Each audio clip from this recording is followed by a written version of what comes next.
ছেলেটি শুধু তার ঘড়িটা ঘুরিয়েছিল আর হঠাৎ করেই সে পৌঁছে গেল 2025 সালে। সামনে নতুন পৃথিবী দেখে সে ভয় পেয়ে যায়। ঠিক তখনই তার নাকে ভেসে আসে দারুণ খাবারের গন্ধ। গন্ধের পেছনে গিয়ে দেখে চারদিকে বিভিন্ন ধরনের খাবারের স্টল। সে 60-এর দশকে জন্মেছিল, এত রকম খাবার সে জীবনে দেখেনি। ক্ষুধা পেয়ে সে ভাজা চিকেনের স্টলে দাঁড়ায় এবং দাম জিজ্ঞেস করে। দোকানদার বলে 16 টাকা। তার কাছে ছিল মোট 20 টাকা আর বাড়িতে 2 বোন ক্ষুধার্ত। তবুও সে নিজেকে সামলাতে পারেনি। চিকেন কিনতে চাইল, কিন্তু টাকা বের করতেই দোকানদার চমকে ওঠে। সে ভাবে এটা নকল নোট এবং ছেলেটিকে তাড়াতে যায়। ঠিক তখন পাশ দিয়ে যাওয়া এক মহিলা সেই কালো রঙের নোট দেখে থেমে যায়। তিনি ভালো করে নোট পরীক্ষা করে বুঝতে পারেন এগুলো আসল, তবে পুরনো আমলের নোট, যা এখন অ্যান্টিক হয়ে গেছে।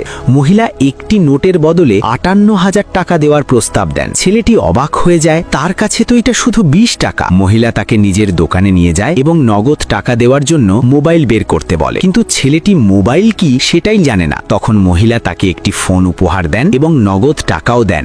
ভবিষ্যতে যদি আরো পুরনো জিনিস পায় যেন তার সাথে যোগাযোগ করে। ছেলেটি সঙ্গে সঙ্গে বাজারে গিয়ে 200 কেজি চাল, নতুন কাপড়, জুতো ও প্রয়োজনীয় জিনিসপত্র কিনে স্টোরেজে রেখে দেয়। তারপর সে আবার 60-এর দশকে ফিরে আসে। বাড়ি ফিরে দেখে তার 2 বোন মন খারাপ করে আছে। তাদের স্কুল থেকে বের করে দেওয়া হয়েছে। সে বোনদের আশ্বস্ত করে এখন আর চিন্তা করার দরকার নেই, সে সব ঠিক করে দেবে। সে বোনদের খাবার খাওয়ায়, এরপর পরিকল্পনা করে গ্রামের মানুষকে চাল দেবে আর বিনিময়ে তাদের পুরনো জিনিস নেবে। অল্প সময়ই চালের বদলে সে অনেক পুরনো বাসন ও জিনিস সংগ্রহ করে, যা ভবিষ্যতে অনেক দামি হতে পারে। কিন্তু হঠাৎ এক মহিলা বাড়িতে ঝগড়া করতে আসে। সে চাল খুঁজে পায়, হাঙ্গামা শুরু করে। রাগের মাথায় ছেলেটি 2025 থেকে আনা একটি ইলেকট্রিক ডান্ডা ব্যবহার করে আর সেই মহিলা অজ্ঞান হয়ে যায়। তখন ছেলেটি বুঝতে পারে ভবিষ্যতের জিনিস কতটা শক্তিশালী। পরের পার্ট দেখার জন্য ফলো দিয়ে কমেন্টে পার্ট 2 লিখে দিন।